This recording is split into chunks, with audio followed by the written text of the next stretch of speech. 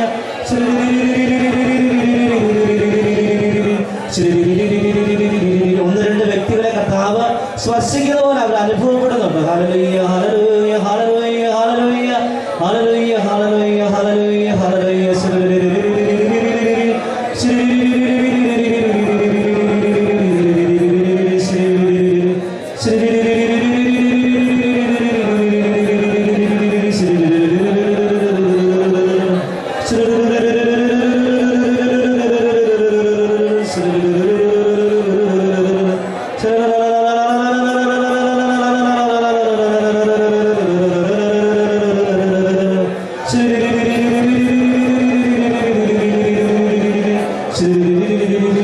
പലർക്കും തിരുവോസ്തിയില് വെളിച്ചം വേറി നിൽക്കുന്നതായിട്ടുള്ള രൂപം കാണാനായിട്ട് പല വ്യക്തികളെ ദൈവം അനുവദിക്കുന്നതായിട്ട് കാണിക്കുന്നു.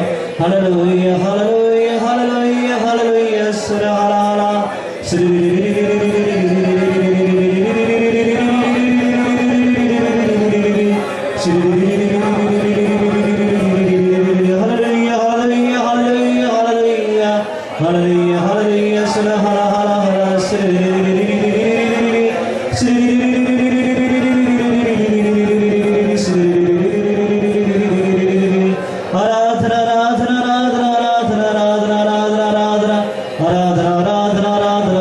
ദൈവത്തിന്റെ തിരുരക്തം, പരിശോധന തിരുരക്തം ഈ ആലയത്തിലേക്ക് ഒഴുകുന്ന മുൾമുടി ചൂടി ഈശോ തിരുരക്തം ചെന്നതായിട്ട് കാണിച്ചു തരുന്നു. കർത്താവേ, അവിടുത്തെ തിരുരക്തം കൊണ്ട് നിമിഷങ്ങളിൽ ഈ ദൈവമക്കളുടെ മേൽ അത്ഭുതം വർഷിക്കണമേ എന്ന് പ്രാർത്ഥിക്കുന്നു. ഹല്ലേലൂയ, ഹല്ലേലൂയ, ഹല്ലേലൂയ. തിരുമുറിവുകളെ സമർപ്പിച്ച് പ്രാർത്ഥിക്കുന്നു. യേശുവേ, അവിടുത്തെ തിരുരക്തം കൊണ്ട് കഴുകി വിശുദ്ധീകരിക്കണമേ. ഹല്ലേലൂയ, ഹല്ലേലൂയ, ഹല്ലേലൂയ, ഹല്ലേലൂയ, ഹല്ലേലൂയ, ഹല്ലേലൂയ. കർത്താവിന്റെ തിരുമുറിവുകൾ അതിദാരുണമായ പീഡാസഹനത്തിന്റെ തിരുമുറിവുകൾ കാണിക്കപ്പെടുന്നു. വിശ്വസിക്കാം, വിശ്വസിക്കാം. യേശുവിന്റെ തിരുരക്തം ഒഴുകപ്പെടുന്നു. നമുക്ക് വേണ്ടി കീറിമുറിക്കപ്പെട്ട ശരീരം. ഹല്ലേലൂയ, ഹല്ലേലൂയ, ഹല്ലേലൂയ, ഹല്ലേലൂയ, ഹല്ലേലൂയ, ഹല്ലേലൂയ, ഹല്ലേലൂയ. യേശുവിന്റെ തിരുമുഖമേ ആരാധന. ഞങ്ങൾക്ക് വേണ്ടി കീറിമുറിക്കപ്പെട്ട തിരുമുഖമേ ആരാധന, ആരാധന. അവിടുത്തെ രക്തം ഈ നിമിഷങ്ങളെ ഞങ്ങളെ വിശുദ്ധീകരിക്കട്ടെ. ഹല്ലേലൂയ, ഹല്ലേലൂയ, ഹല്ലേലൂയ, ഹല്ലേലൂയ, ഹല്ലേലൂയ, ഹല്ലേലൂയ, ഹല്ലേലൂയ, ഹല്ലേലൂയ. ശ്രീഹല ഹല ഹല ഹല ശ്രീഹല ഹല ഹല ഹല ഹല ഹല ശ്രീഹല ഹല ഹല ഹല ഹല ശ്രീഹല ശ്രീഹല ഹല ശ്വരാധന ഈശ്വരാധന ഈശ്വരാധന ശ്വരാധന ഈശ്വരാധന. പരിശുദ്ധ അമ്മയുടെ സാന്നിധ്യം, അമ്മയുടെ സാന്നിധ്യം ഈ നിമിഷങ്ങളിൽ അമ്മ മാതാവേ ഞങ്ങളെ ആശീർവദിക്കണമേ. ഹല്ലേലൂയ, ഹല്ലേലൂയ, ഹല്ലേലൂയ, ഹല്ലേലൂയ, ഹല്ലേലൂയ, ഹല്ലേലൂയ, ഹല്ലേലൂയ. പല വ്യക്തികളെ കർത്താവ് സ്പർശിക്കുന്നു. ആരാധന, ആരാധന, ആരാധന, ആരാധന, ആരാധന, ആരാധന. ദൈവമേ, ആരാധന, ആരാധന. പരിശുദ്ധ അമ്മയുടെ പുഞ്ചിരിക്കുന്ന മുഖം നിമിഷങ്ങളിൽ കാണിക്കുന്നു. ഹല്ലേലൂയ, ഹല്ലേലൂയ, ഹല്ലേലൂയ, ഹല്ലേലൂയ, ഹല്ലേലൂയ, ഹല്ലേലൂയ, ഹല്ലേലൂയ, ഹല്ലേലൂയ, ഹല്ലേലൂയ, ഹല്ലേലൂയ, ഹല്ലേലൂയ, ഹല്ലേലൂയ. യേശുവിന്റെ സ്തുതി, ആരാധന. യേശുവിന്റെ സ്തുതി, ഹല്ലേലൂയ. നിമിഷങ്ങളിൽ നമുക്ക് പ്രത്യേകിച്ച് രോഗികളായിട്ട് നിൽക്കുന്ന എല്ലാ വ്യക്തികളെ സമർപ്പിച്ച് പ്രാർത്ഥിക്കാം. ദൈവത്തിന്റെ ആത്മാവ് നിമിഷങ്ങളിൽ പ്രത്യേകിച്ച് പൗരോഹിത്യത്തിലൂടെ ദൈവം നൽകിയിരിക്കുന്ന കയ്യൊപ്പ് വഴി ശുശ്രൂഷ രോഗികളെ സുഖപ്പെടുത്താൻ, പിശാചുക്കളെ ബഹിഷ്കരിക്കാൻ, വചനം പ്രഘോഷിക്കാൻ ദൈവം നൽകിയിരിക്കുന്ന വലിയ കൃപ ഇന്ന് പൗരോഹിത്യത്തിലുണ്ട്. അത് പരിശുദ്ധ പിതാവിലൂടെ, ഭദ്രാന്മാരിലൂടെ, അമ്മമാരിലൂടെ ഒക്കെ നമുക്ക് നൽകപ്പെട്ടിരിക്കുന്ന ആ വലിയ കൃപ ഈ നിമിഷങ്ങളിൽ എളിദാസനിലൂടെ കർത്താവ് ഈ സമൂഹത്തിലേക്ക് വർഷിക്കാനായിട്ട് ആഗ്രഹിക്കുന്നു. ദൈവത്തിന്റെ ആത്മാവ് നിമിഷങ്ങളിൽ സൗഖ്യദായകമായ നിമിഷങ്ങളിൽ ഓരോ വ്യക്തികളിലേക്കും ഇറങ്ങി വരികയാണ്. നിമിഷങ്ങളിൽ മൈക്കില്ല. ഞാൻ ഈ രോഗികളായിട്ട് നിൽക്കുന്ന അടുത്തേക്ക് വരുന്നു. നിങ്ങൾ സ്തുതിച്ച് പ്രാർത്ഥിക്കുന്നു. ഇവിടെ നമ്മൾ ഒരുമിച്ച് പ്രാർത്ഥിക്കുമ്പോഴുള്ള വലിയ ശക്തി ഈ ആലയത്തിന് ഒഴുകപ്പെടും, ഉറപ്പാ. ആ ഒരു വലിയ വിശ്വാസത്തോടു കൂടെ വേണം പ്രാർത്ഥിക്കാൻ. പ്രാർത്ഥിച്ച് സ്തുതിച്ച് പ്രാർത്ഥിക്കണം. യേശുവേ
സ്തുതിച്ച് പ്രാർത്ഥിക്കാം. നമ്മൾ സ്തുതിക്കുന്ന പ്രാർത്ഥിക്കുന്ന സമയങ്ങളിൽ കർത്താവ് ഇങ്ങനെ പല വ്യക്തികൾക്കും പരിശുദ്ധ അമ്മയെ കാണിക്കുന്നു. അത് തന്നെ നിങ്ങളുടെ ഏതെങ്കിലും രോഗപീഠകളുള്ളപ്പോൾ അത് ദൈവത്തിൻ്റെ ആത്മാവ് ചിലപ്പോൾ ദർശനങ്ങൾ നൽകും, അല്ലെങ്കിൽ നമ്മുടെ ശരീരത്തിൽ തന്നെയുള്ള വേദനകളായിട്ട് കർത്താവ് വെളിപ്പെടുത്താറുണ്ട്. പല വ്യക്തികളുടെ കാലിൻ്റെ മസിലുകൾ, അതുപോലെ തന്നെ മുട്ട്, അങ്ങനെയുള്ളവരെ സുഖപ്പെടുന്നതായിട്ട് കർത്താവ് കാണിക്കുന്നുണ്ട്. അപ്പോൾ കർത്താവ് കാണിച്ചു തരുന്ന കഴിയുമ്പോൾ നമ്മൾ കൂടുതലായിട്ട് ശക്തിയോടെ പ്രാർത്ഥിക്കണം. അപ്പോൾ അങ്ങനെ പ്രാർത്ഥിക്കുമ്പോഴാണ് സമൂഹത്തിൽ ദൈവം സുഖപ്പെടുത്താനായിട്ട് ആഗ്രഹിക്കുന്ന വ്യക്തിയുടെ മുട്ടിൻ്റെ വേദന സുഖപ്പെടുത്തുന്നു. അപ്പോൾ ആ വ്യക്തി വിശ്വസിക്കുകയും സ്തുതിച്ച് പ്രാർത്ഥിക്കുകയും ചെയ്യുമ്പോഴാണ് വിശ്വസിക്കുക അത്ഭുതം നടക്കുന്നത്. അപ്പോൾ ഇതിലൂടെ അത് ദൈവം കാണിച്ചു തരുത്തുള്ളൂ. ചില വ്യക്തികളെ ഇങ്ങനെ വേദന എടുക്കുന്ന ആ വ്യക്തി കർത്താവ് സുഖപ്പെടുത്തുന്നു എന്ന് കാണിച്ചു തരും. പക്ഷെ അത് നിങ്ങളോട് വിശ്വസിച്ച് സ്തുതിച്ച് പ്രാർത്ഥിക്കുമ്പോഴാണ് അത്ഭുതം വിടുതലും നടക്കുന്നത്. അപ്പോൾ ആ ഒരു വിശ്വാസം നമ്മുടെ സമൂഹത്തിൽ പല വ്യക്തികൾ, പ്രത്യേകിച്ച് കാലിൻ്റെ വേദനകളെ സംബന്ധിച്ച് പല വ്യക്തികളെ കർത്താവ് സ്പർശിക്കുന്നുണ്ട്. അതിന് പല വ്യക്തികളും എനിക്ക് ഈ അവസരങ്ങളിലെ കർത്താവിനെ കാണാനായിട്ട്, പരിശുദ്ധ അമ്മയെ കാണാനായിട്ട് പല വ്യക്തികളെ കർത്താവ് അനുഗ്രഹിച്ചിട്ടുണ്ട്. 100% ഉറപ്പ്, അതെനിക്ക് ഉറപ്പാണ്, കർത്താവ് കാണിച്ചു തന്നിട്ടുണ്ട്. അപ്പോൾ പല വ്യക്തികളും സ്തുതിക്കുമ്പോൾ പ്രാർത്ഥിക്കുമ്പോൾ പരിശുദ്ധ അമ്മയുടെ സാന്നിധ്യം കാണിച്ചു തരുന്നുണ്ട്. അപ്പോൾ അത് വലിയ വിശ്വാസം, നിങ്ങൾ വിശ്വസിക്കണം. കാരണം എനിക്കിത് സംഭവിച്ചു എന്ന് വിശ്വസിച്ച് കഴിഞ്ഞാൽ മാത്രമേ എന്നിലോട്ട് പ്രവർത്തിക്കുകയുള്ളൂ. ദൈവം ഈ സമൂഹത്തിൽ അത്ഭുതം വർഷിക്കുന്നത് മാത്രമേ എനിക്ക് പറഞ്ഞു തരുള്ളൂ. ചില വ്യക്തികളെ ഇപ്പം ഞാനും വളർന്നു കഴിഞ്ഞാൽ ചിലപ്പോൾ അത് കർത്താവിൻ്റെ വ്യക്തി എന്ന് കാണിച്ചു തരും, എങ്കിലും ഇപ്പോൾ അതെങ്ങനെ കാണിച്ചു തരുള്ളൂ. അപ്പോൾ അതുകൊണ്ട് നിങ്ങളോട് വിശ്വസിച്ച് പ്രാർത്ഥിച്ച് എന്നെ ശക്തിപ്പെടുത്തണം. Hallelujah, hallelujah. ഈ നിമിഷങ്ങളിൽ കർത്താവ് നമ്മുടെ ഇടയിലേക്ക് അത്ഭുതങ്ങളും അടയാളങ്ങളും വർഷിച്ചതിന് നന്ദി പറയാം. ദൈവത്തിന്റെ ആത്മാവ് ഈ നിമിഷങ്ങളിൽ വർഷിച്ചതിന് ഒരിക്കൽ കൂടി നന്ദി പറഞ്ഞുകൊണ്ട് ഇരു കരങ്ങളും കർത്താവിന്റെ സന്നിധിയിലേക്ക് ഉയർത്തി നമുക്ക് സ്തുതിച്ച് മഹത്വപ്പെടുത്താം. ആരാധന ആരാധന ആരാധന ആരാധന കർത്താവേ, അങ്ങേക്ക് ആരാധന മഹത്വം കർത്താവേ. ഞങ്ങളുടെ ഇടയിൽ വ്യാപരിച്ചതിന് നന്ദി പറയുന്നു കർത്താവേ. ഞങ്ങളുടെ വിശ്വാസത്തിൽ ഉറപ്പിച്ചതിന് നന്ദി പറയുന്നു കർത്താവേ. ഞങ്ങളെ തൊട്ടതിനും സൗഖ്യപ്പെടുത്തിയതിനും കർത്താവേ നന്ദി പറയുന്നു കർത്താവേ. അങ്ങേക്ക് ആരാധന ആരാധന കർത്താവേ. വിടുതലിന്റെ ആത്മാവിനാൽ ഞങ്ങളെ ശക്തിപ്പെടുത്തിയതിനും നന്ദി പറയുന്നു കർത്താവേ. ഈ ആലയത്തിൽ ദൈവാത്മാവിനാൽ ധരിച്ചതിന് നന്ദി പറയുന്നു കർത്താവേ. ആരാധന ആരാധന ആരാധന ആരാധന കർത്താവേ. അങ്ങേക്ക് മഹത്വം, അങ്ങേക്ക് മഹത്വം കർത്താവേ. ആരാധന ആരാധന ആരാധന ആരാധന ആരാധന. ഹല്ലേലൂയ ഹല്ലേലൂയ ഹല്ലേലൂയ ഹല്ലേലൂയ ഹല്ലേലൂയ ഹല്ലേലൂയ ഹല്ലേലൂയ ഹല്ലേലൂയ.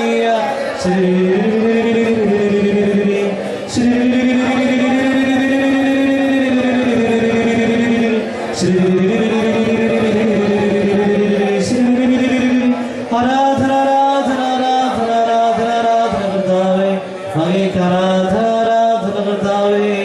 ഹല്ലേലൂയ ഹല്ലേലൂയ ഹല്ലേലൂയ കർത്താവേ.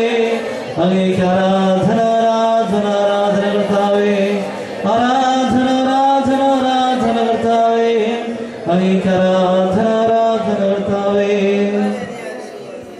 നിമിഷങ്ങളിൽ കർത്താവിന്റെ സാന്നിധ്യം പരിശുദ്ധ കുർബാനയായിട്ട് നമ്മുടെ ഇടയിലേക്ക് വരികയാണ്. നിമിഷങ്ങളിൽ രക്തസ്രാവക്കാരി സ്ത്രീ പ്രാർത്ഥിച്ചതുപോലെ ആ ഒരു വലിയ വിശ്വാസത്തോടുകൂടെ കർത്താവിനെ സ്പർശിക്കണം. എനിക്ക് വിടുതൽ നൽകും, എന്നെ സുഖപ്പെടുത്തും, എൻ്റെ ജീവിതത്തിൽ ദൈവം ഇടപെടും എന്നുള്ളൊരു വലിയ വിശ്വാസത്തോടുകൂടെ നിങ്ങളുടെ സന്നിധി വരുന്ന കർത്താവിനെ നിങ്ങൾ സ്പർശിക്കണം കേട്ടോ. അങ്ങനെ തൊട്ടാലെ കർത്താവ് സൗഖ്യം നൽകുള്ളൂ. വിശ്വസിക്കുന്നവരുണ്ടോ എന്ന് നോക്കി നിങ്ങളെ നോക്കി കർത്താവിന്റെ നിമിഷങ്ങളിൽ വരിക.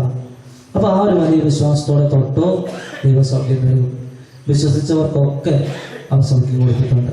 അപ്പോൾ ആ ഒരു വലിയ വിശ്വാസത്തോടെ കർത്താവ് നമ്മുടെ സന്നിധിയിലേക്ക് വരുമ്പോൾ വലിയ വിശ്വാസത്തോടെ തൊടണം. ഈശോ നീനെ തൊടും, എൻ്റെ ജീവിതത്തിൽ നീ സ്പർശിക്കും, എൻ്റെ ജീവിതത്തെ അനുഗ്രഹിക്കും എന്നുള്ള വിശ്വാസത്തോടു കൂടി കർത്താവിനെ നമുക്ക് സ്വീകരിക്കാം. ദൈവത്തിന്റെ ആത്മാവ് വലിയ വിടുതലുകളും സൗഖ്യവും നിമിഷങ്ങളിൽ ഭക്ഷിക്കാനായിട്ട് ആഗ്രഹിക്കുന്നു. കർത്താവിന്റെ മുമ്പിൽ നമുക്ക് സമ്പൂർണ്ണമായിട്ട് കൊടുക്കാം. നമുക്ക് വേണ്ടത് ശിശുക്കളെ പോലെ നിർമ്മലമായ ഒരു ഹൃദയം, ശിശുവിനെ പോലെ പറയുന്ന കർത്താവെ എന്നെ തൊടണം, കർത്താവെ എന്നെ സ്പർശിക്കാം, എന്നെ വിടണം, എനിക്ക് വിടുതൽ നൽകണമെന്ന് പറയാൻ ഒരു മനസ്സ് നമുക്കുണ്ടായാൽ മതി. അപ്പോൾ ആ ദൈവം നമ്മളെ തൊടും. പ്രത്യേകിച്ച് നമ്മുടെ നാവിനെ കുറിച്ച് പറയുകയായിരുന്നു. നാവാണ് ദൈവത്തിന്റെ അനുഗ്രഹം നമുക്ക് തടസ്സമായി നിൽക്കുന്നത്. അവിടെ ഈശോയെ എൻ്റെ നാവിനെ ഒന്ന് വിശുദ്ധീകരിക്കണം. ഓരോ ദിവസവും വിശുദ്ധ കുർബാന സ്വീകരിക്കുന്ന നാവ് നല്ലത് പറയാനായിട്ട് കർത്താവിനെ നീ ഉപയോഗിക്കണം എന്ന് ആഗ്രഹിക്കാം. അപ്പോൾ നല്ലത് പറയാനായിട്ട് ആഗ്രഹിക്കുമ്പോൾ ബാക്കി കാര്യങ്ങളെല്ലാം കർത്താവ് ക്രമപ്പെടുത്തിക്കോളും.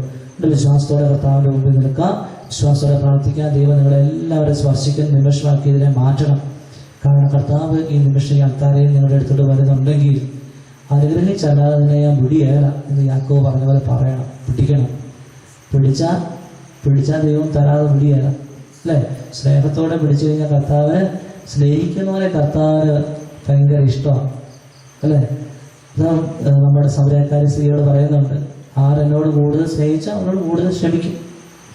അപ്പോൾ ആ ഒരു വലിയ വിശ്വാസത്തോടെ നിന്നും കർത്താവ് സ്പർശിക്കുന്ന നിമിഷങ്ങളാണ്. ഒരു വലിയ വിശ്വാസത്തോടും വലിയ വിടുതൽ, വലിയ അത്ഭുതങ്ങളോട് നടക്കണമെന്ന് വിശ്വസിക്കുക. അങ്ങനെ വിശ്വസിക്കുന്ന ഈ കൂട്ടായ്മയാണ് ദൈവത്തിൻ്റെ അത്ഭുതം എന്ന് പറയുന്നത്. അപ്പം അങ്ങനെ ഒരു വലിയ വിശ്വാസത്തോടുകൂടി കർത്താവിൻ്റെ വരവിനെ നമുക്ക് സ്വീകരിക്കാം.